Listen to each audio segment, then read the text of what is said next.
Kalau Bu Fuji gimana nih? Seberapa yakin tim Sarirama bisa membawa perkembangan bisnis? Ya, kalau tahun kemarin Bu Fuji udah banyak banget tuh ngobrol tentang organisasi Ambidex. Nah, sekarang kita ke bisnis nih. Gimana nih, Bu? Ke bisnisnya. Masih sama sih Miss keyakinannya nggak berubah ke tim itu 1000% kalau saya.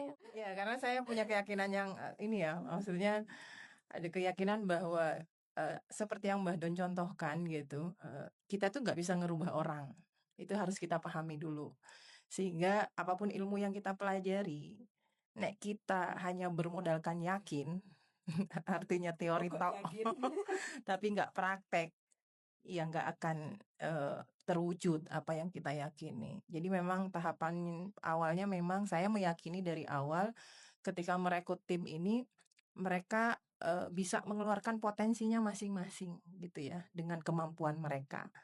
Nah, jadi tetap kalau ada yang tanya seberapa besar sih keyakinanmu pada tim Bu Puji?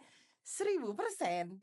Asal gitu, asal support yang kita kasih gitu ya dari organisasi itu betul-betul mereka mau implementasi gitu. Karena memang dalam proses perjalanan belajar ke Mbah Don itu betul-betul membuka cakrawala kita gitu ya terkait bagaimana kita mengelola people dan bagaimana kita nanti mengelola bisnis. Dan saya juga akhirnya baru paham ya Mbah Don tuh suka bilang bisnis itu simpel ya Mbak, ojo stres. Mbak Don yang bilang.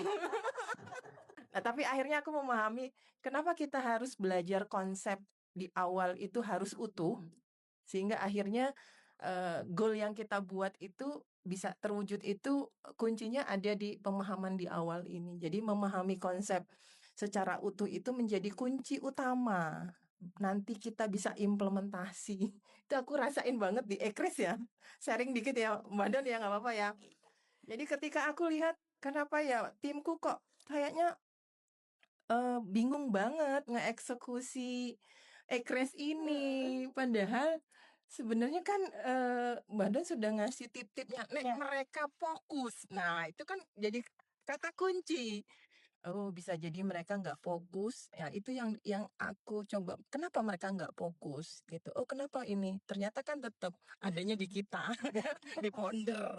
Maunya sat-sat gitu ya. Akhirnya ikut terjun tuh mendampingi ketika implementasi Ekres sehingga punya experience.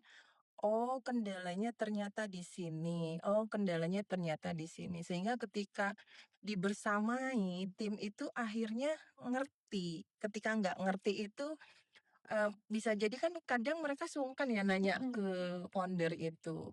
Dan itu hal yang wajar nek menurut saya. Cuma ketika kita betul-betul tulus menemani dan mereka juga melihat bahwa kita juga benar seperti yang kita bilang bahwa ayo kita belajar bersama tuh benar nggak cuma wis kerjain tapi kita juga ikut mengerjakan kendala-kendala yang mereka hadapi ketika implementasi Ekris itu sehingga ketika implementasi itu tidak hanya template tapi mereka paham rohnya Ekris ini tuh untuk apa. Nah, founder yang punya POV-nya lebih luas itu bisa menguatkan TG-nya kalau kita pakai TG apa TCMGIK itu. Sehingga akhirnya mereka paham konsepnya. Itu kan kalau tidak ada penguatan dari founder, kira-kira gimana? Jadi benar kata Mbah Don, Gen Z itu bukan nggak mau diatur ya Mbak, hanya ingin didengarkan. Nah, akhirnya saya belajar bagaimana mendampingi anak-anak saya yang sedang Gen Z. Jadi bersyukur banget dapat ilmu ambidek dari Mbah Don ini karena secara tidak langsung saya akhirnya belajar memahami karakteristik Gen Z. Ternyata ide mereka tuh luar biasa dan kita sebagai Gen X itu ya Miss kebantu banget banget gitu apalagi urusan IT ya. Terima kasih ya Mbak Don sudah dibuatkan frameworknya sehingga memudahkan nanti kita mendampingi tim agar mereka bisa eksekusi yang benar bagaimana sih menjalankan bisnis yang benar itu. Wah, itu sih. Terima kasih banyak. Terima kasih banyak Bu Fuji.